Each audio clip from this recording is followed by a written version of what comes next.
Is your little one's favourite sleep aid really helping them sleep well?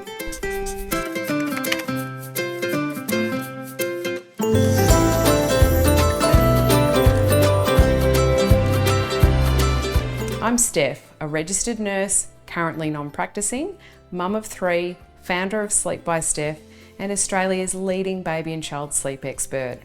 I'm here to help tired parents like you go from exhausted and overwhelmed to rested, empowered, and confident. In this video, you'll learn what a sleep aid is, why sleep aids are terrible for sleep, and how you can stop using them. Though it might not feel like it sometimes, your baby or child is wired for sleep. In fact, we all are. The reason most babies don't sleep well is that they're up against a roadblock or two. Something in their environment that's not allowing them to sleep according to their natural pattern. One of the most common roadblocks I see is the use of sleep aids. A sleep aid is any item you introduce or anything you do to help your baby or child fall asleep. Dummies, light machines, white noise, rocking, patting, feeding, even taking them for a walk in the pram around nap time to lull them off to sleep.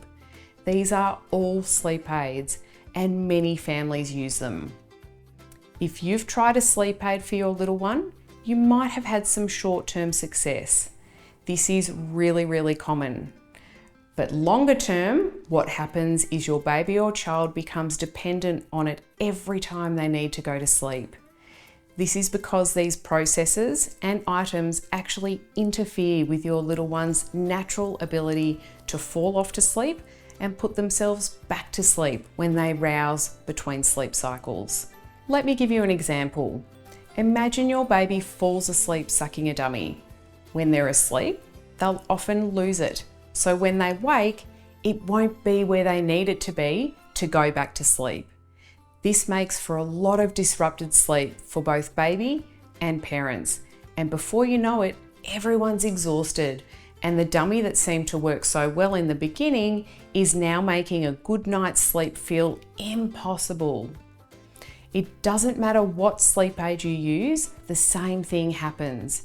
Instead of allowing our babies to use their natural sleep cues, like tiredness, to go to sleep, what we're actually doing is teaching them to associate nap and bedtimes with being rocked, walked, patted, the dummy, or whatever else we do or use. Now, if you have a really young baby, people may tell you to use whatever aids you can to get them to sleep because they're too young to become dependent on any kind of sleep aid, and it won't be a problem to wean them off these sleep aids later. The truth is though, these little ones can and do become very reliant on these certain sleep conditions, the conditions that we set up for them. That's why I believe you should try to avoid introducing any sleep aids and interfering with your baby's sleep right from day one. Many of the families I support with older babies and children struggle with the idea of moving on from using sleep aids because 1, it's definitely a challenge, and 2, because they feel like they have to give up on the bedtime cuddles. This is absolutely not the case. You can still have that time to connect with your little one and give them the space and support they need to learn to settle themselves off to sleep. So when you're ready to stop relying on sleep aids, how do you actually do it? My advice is to go cold turkey and just stop. There will be an adjustment period, and that's normal. Give it time and be consistent. And before you know it, the sleep association will be gone and everyone in the house will be better for it. I hope you found this video helpful.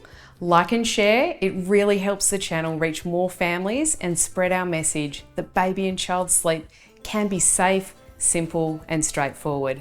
And don't forget to click the bell and subscribe to be notified when our next video goes live. For more sensible, straightforward, safe sleep advice and resources on getting your family the sleep that you all deserve, explore my video playlist and visit sleepbysteph.com.au.